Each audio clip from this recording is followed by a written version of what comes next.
right, publisher Catherine Lundoff here today, and I'm going to do something a little different, which I haven't tried doing before, so we'll see how this goes. Running Dry was a book that we published last October through Queen of Swords Press, and is by an author named M.Christian. M.Christian was a prominent author and editor who had lots and lots of stuff out and was just a great human. And unfortunately, they passed away at the beginning of January of this year. So Chris and I had been talking about publicity options for this book, and I was actually trying to reach them to let them know that their book had been nominated for the Small Spec Fiction Awards in the horror category. Small Spec is a new award specifically for small presses, and it is now a semi-finalist for it. One of our other books was a finalist for it last year, so we're really hoping that we, get to see Chris's book, get that same accolade. But in the meantime, one of the things I wanted to do was record the reading video that Chris never got a chance to record. So this will be a little bit from chapter 2. Running Dry is a vampire novel, but it's a different kind of vampire novel.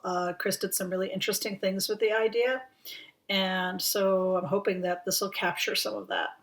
Even though he wasn't hungry, he walked back into the kitchen to the fridge and took a brief inventory. A jar of pickles, half full. The remains of boiled chicken from the local chain store wrapped in foil. A brown-crusted pot of mustard he should throw away. Same with the horseradish. Other things, scanned too fast, just registered as no. Then peanut butter.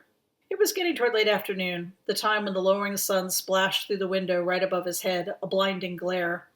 Closing his eyes, he opened a drawer by feel and reached in among the tarnished silverware and felt around, cautious of the few sharp knives, until his thumb rolled onto a spoon. Facing into the warm light, he performed a practiced little domestic ballet, spoon caught between two fingers of the hand wrapped around the cool glass of the peanut butter jar, other hand, a good grip on the lid. Good hand twist. Lid on the counter by the empty drying rack, next to the sink full of dirty dishes. Spoon in a twisting scoop, even though he wasn't that hungry. He sucked on a fat glob of the sweet, salty peanut butter. Jar in hand, spoon a metal pacifier, he padded back through the apartment. The day was hot, and even though he'd suffered through 6 long years of LA heat waves in this place, a big change from San Francisco, he kept most of the windows closed. It was how he felt, dark and shaded and silent. It was also what he'd been called.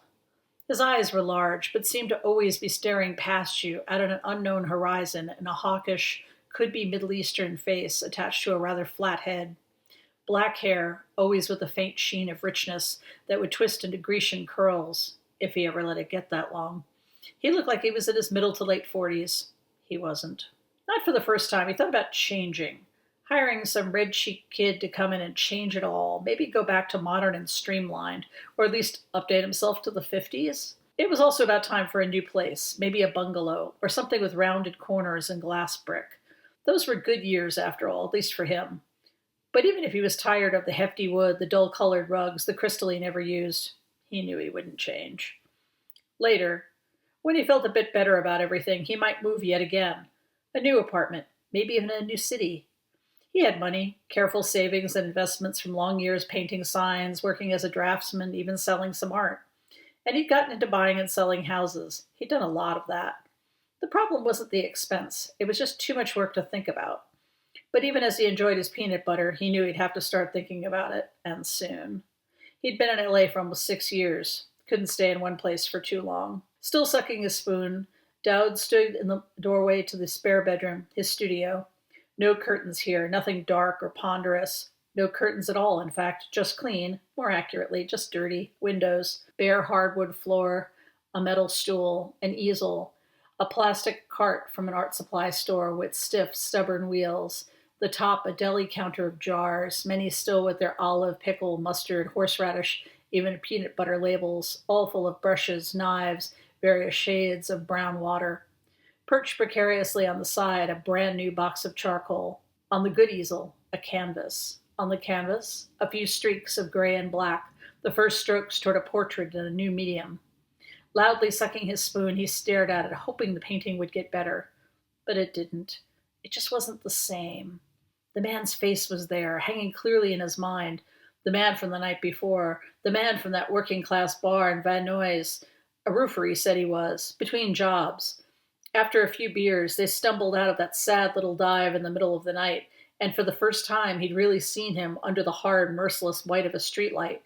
Skin the same brown as his bedposts, tanned but glowing, as if lit by harsh fires deep inside. Hard eyes, mean eyes. He knew exactly how he wanted to capture him: the cant of his head, the shape of his skull, his plump, almost fat lips, his darker than black curly hair. The memory of his face hovered ghostily at the end of Doud's outstretched fingers. He knew that if he didn't get his portrait just right, he'd never be able to get rid of that ghostly image, the incomplete painting, hovering just out of the corner of his sight. Never get rid of the guilt.